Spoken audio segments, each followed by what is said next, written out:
Greetings. So today I want to talk to you about medical billing.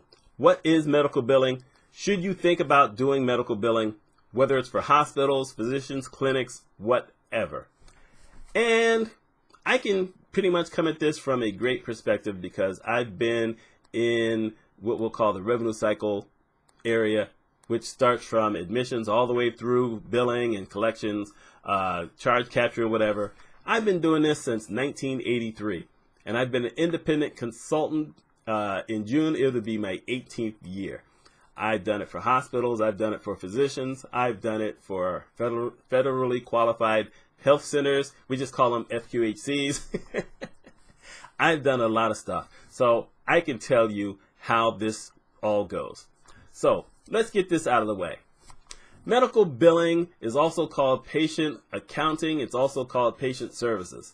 Medical billing is kind of a misnomer because you're not really billing all that much. Most everything goes out electronic in today's world.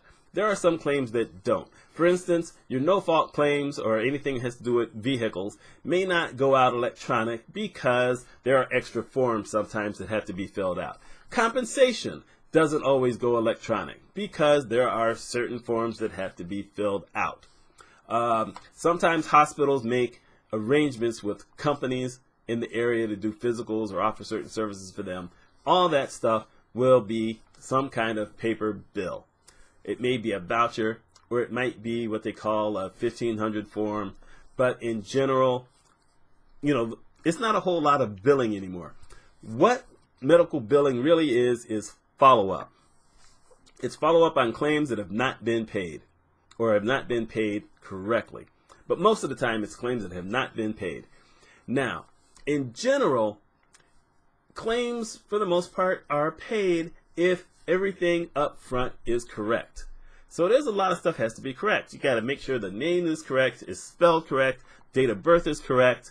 If it's a child, is it the mother or father's insurance that comes first? Is the home address correct? Did you get the sex correct? That's a biggie, believe it or not. Is the medical record correct? There's a whole lot of that kind of information you have to get. Is the diagnosis code correct? Is the procedure correct?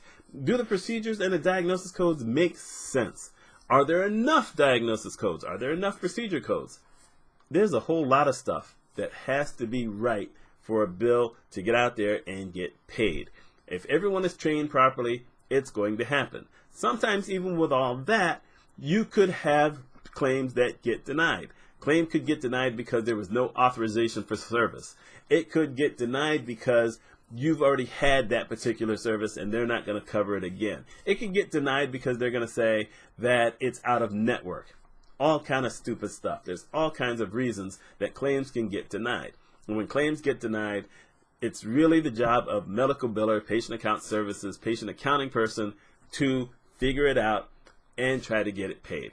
This is not one of those things where you can just rebuild the claim and think someone's going to pay it because it almost never works. I have to say that because it has worked a couple of times for some people, but it's a fluke. It almost never happens unless something has been corrected to send it back out. So that's the first piece. The second piece is that if you're doing it for a physician's office, most of the time you're not going to end up with tons and tons and tons of claims. Unless it's a really big office. If you got an office where there's 10 physicians, yeah, you're going to end up with some work. But in general, you're not going to have the kind of mess that a hospital can have. Because here's the thing. If you are working in a hospital, you get 95% of your claims paid, you're going to sit there and say, wow, that's pretty good. Except if you're sending out 100,000 claims, 100,000 claims a month, and if you're in a hospital, you probably are, that means there's 5,000 claims that haven't been paid. And that's going to keep building and building and building. And you're going to end up with tons of claims that you have to work on.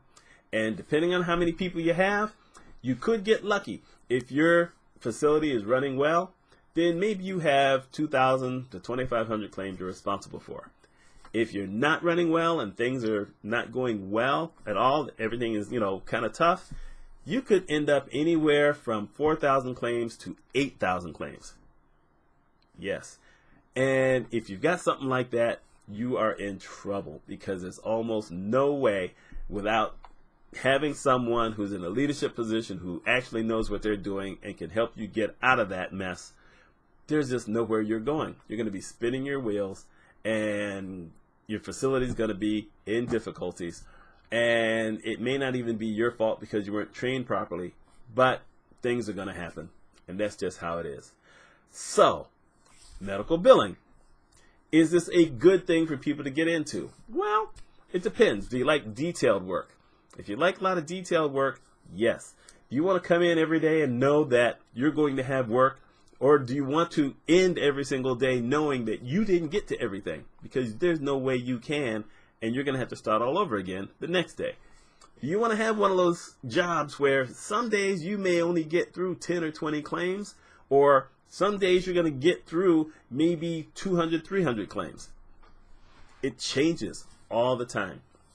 If you're going to be good at it, you need to learn procedure codes, diagnosis codes. You need to be able to look at different variables of things. You have to be able to think outside the box and say, well, maybe this didn't work out well. You need to know who to call. For instance, you can go to your supervisor, but supervisor at a certain point is going to say, no, you're supposed to know all this stuff. Your supervisor, your director, whomever. You need to know when you have to go to medical records. You need to know when you have to go to the department that did the work. You need to know how to pick up a phone and call an insurance company and say, okay, why didn't you pay this claim? And you need to know how to, every once in a while, not accept the first answer they give you and dig and dig and dig. Codes change all the time. Not diagnosis codes as much, but procedure codes change all the time. Procedures change all the time. Authorizations, need to change all the time. And it's not up to billing to get authorizations. It's up to someone else. But you could have a claim denied for that. You could have insurance companies deny claims for almost anything. And the remittances, aka explanations of benefits, don't always tell you specifically what it means. They think you're going to understand all this stuff. If you're good, at some point you will, but you just might not. And your supervisor might not, and your director might not. No. How can I say this? Because I've been a consultant 18 years, and I've been to places where I have found supervisors and directors who didn't know this stuff. That's just how it is. Like I said, if you're working for a physician's office, it's a little bit different. You're going to know diagnosis codes better, and you're going to know procedure codes a little bit better, but you're still going to have some of the same problems because you probably aren't going to have almost anyone else to go to for any assistance. I mean, if you're in a small office, you're not going to have a supervisor. It's all just you.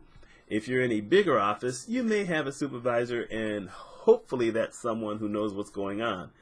But it's not guaranteed because usually the person who hired that person was a physician who knows nothing about coding or billing or whatever. They know something about coding. I guess I shouldn't say nothing about it, but they don't always code thoroughly. That's just the reality. So there's a lot of pressure to do these things.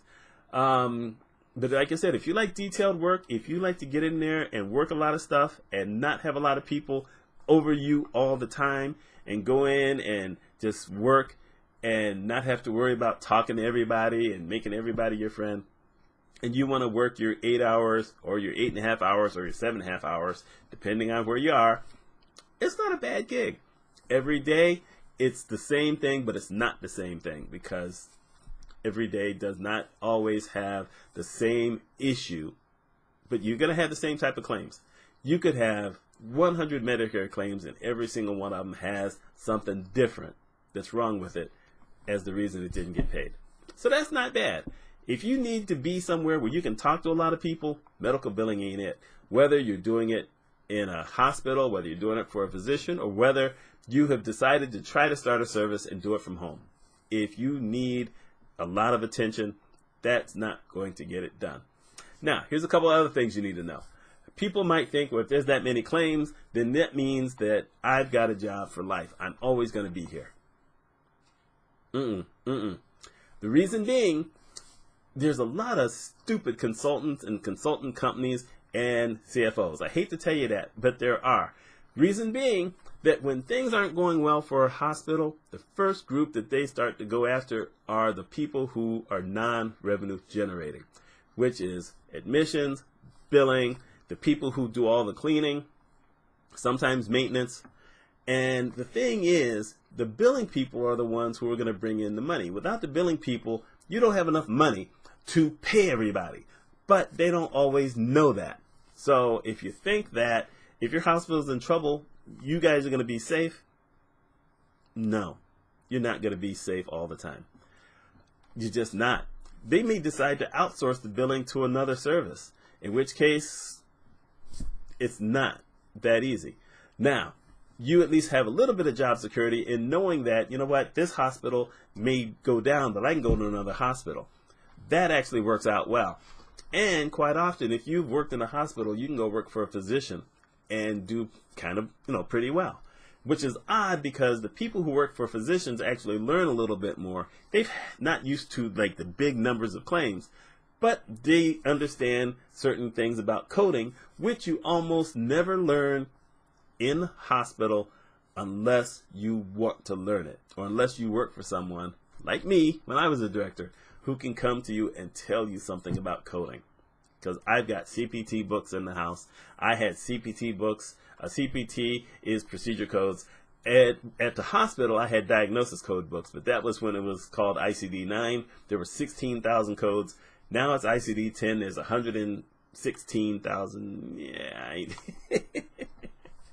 that's just not going to happen. I'm too old, and I was never a certified coder, and I could probably pick up a few things here and there, but that's just not going to happen.